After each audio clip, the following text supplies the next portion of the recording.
एक बात और बता दूं, आप किसी से भीख नहीं मांग रहे, आप अपना हक मांग रहे हो। और मैं जो भील प्रदेश की बात कर रहा हूं वो राजस्थान सरकार की 9वीं क्लास की इतिहास की किताब में 42 नंबर पेज के पहला पेज की अंतिम लाइन को पढ़ लेना। 1913 में गोविंदगिरी महाराज ने भील प्रदेश की मांग की थी। कोई दबाने की कोशिश करे उसको बता देना हम कोई भीख थोड़ी मांग रहे हैं, हम तो हमारा हक मांग रहे हैं। देखो शब्दों की थोड़ी सीमा रखनी पड़ेगी, मेरे पास बोलने के लिए बहुत कुछ है। क्रांतिकारी अभिनंदन करता हूं इस मंच पर विराजमान अतिथिगण ये नहीं है, मैं इस भील समाज का इसलिए समर्थन करता हूँ जो बड़े बड़े मंच पर जाता हूँ तो मोटे मोटे पेट वाले दिखते हैं मंच के ऊपर।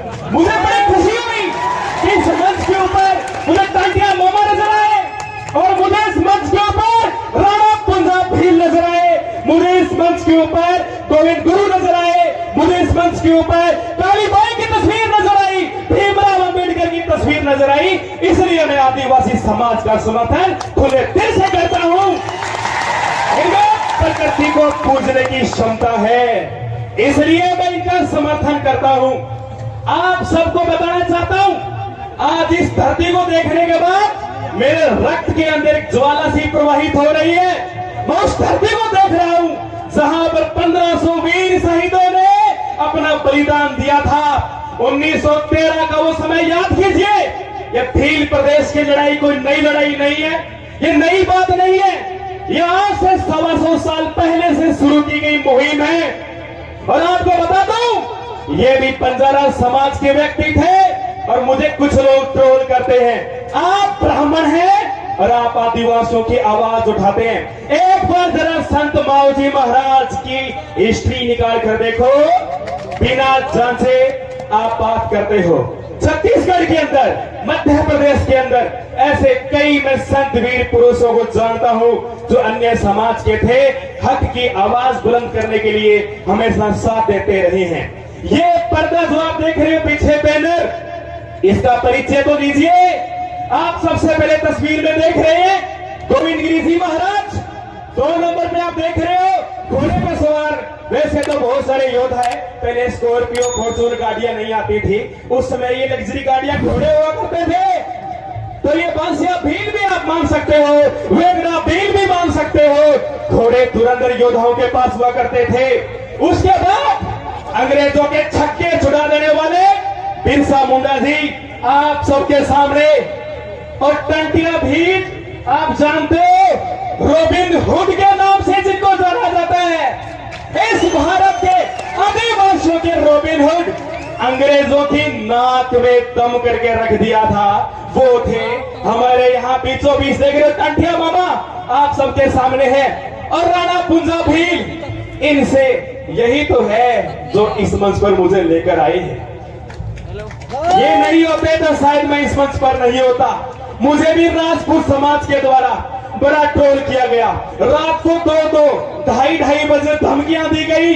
राजकुमार रोज की हमने एकड़ी निकाल दी, तू तो है भी क्या, हमारे पास वकील है। मैंने कहा वकील सारे और मर गए क्या, और वकील ही नहीं है कहीं पर। मैंने कहा मैंने जो बोला है वीर विनोद की पुस्तक से बोला है, 152 नंबर पेज के दूसरे पहरे की तीसरी लाइन से बोला है।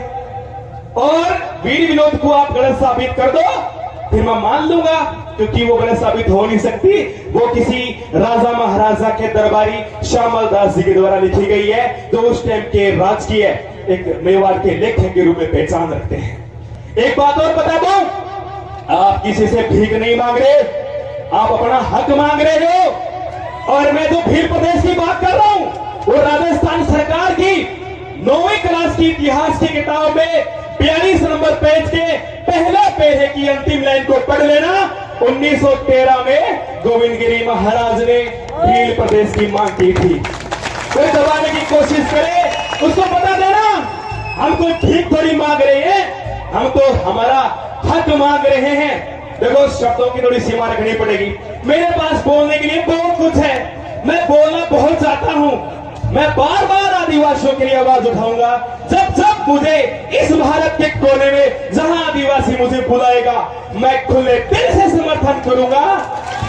मैं रहने वाला हनुमानगढ़ का हूं, उत्तर राजस्थान से सीधा दक्षिण राजस्थान में आया हूं। और बुलाने वाले मुझे राणा पुंजा जी है। और मैंने आदिवासियों का इतिहास और वीडियो किसी के कहने पर नहीं बनाए थे। मेरी जिज्ञासा थी, जिन योद्धाओं का इतिहास छुपाया गया, इन योद्धाओं के बारे में मैं दुनिया को बताऊं। माना कि तांत्या टोपे महान थे, भगत सिंह महान थे, सुभाष चंद्र महान थे, तो आप सबको पता होना चाहिए तांत्या टोपे के साथ साथ हमारे रॉबिन हुड भी महान थे, बिरसा मुंडा भी महान थे। मंगल पांडे को हम सलाम करते हैं, उन्होंने क्रांति की। बहुत सारे योद्धा हैं, सबको सम्मान करते हैं। और एक बड़ी नीच हरकत की, मैंने भील प्रदेश की वीडियो जारी किया, एक नया चैनल बनाया ट्राइब फैक्ट फाइंडर के नाम से। भील प्रदेश की बात जो गृह मंत्री अमित शाह ने कहा था, और वो वीडियो ही उड़वा दिया। जब मैंने संविधान का हक बताया कि हर आदिवासी को संविधान में अपनी बात रखने का हक है, 2 दिन बाद वीडियो ही गायब करवा दिया। मैंने कहा अब तो पक्का मानगढ़ जाएंगे, हर हालत में जाएंगे, कोई ताकत नहीं है जो हमें रोक सकती है, अब मानगढ़ जाएंगे। आपने वीडियो डिलीट करवाया, चैनल भी उठा दो। अब जो लाखों की भीड़ यहां पर बैठी है, आपकी गोलियां कम पड़ जाएगी। ये 1913 मत समझ लेना, ये 1913 नहीं है। रजवाड़ों और अंग्रेजों की गोलियां उस टाइम तो हमारे शहीदों को लग गई, लेकिन अब आपकी गोलियां कम पड़ सकती है। लाखों की संख्या में यहां पर वीर बैठे हैं, मैं इनको योद्धा कहूंगा।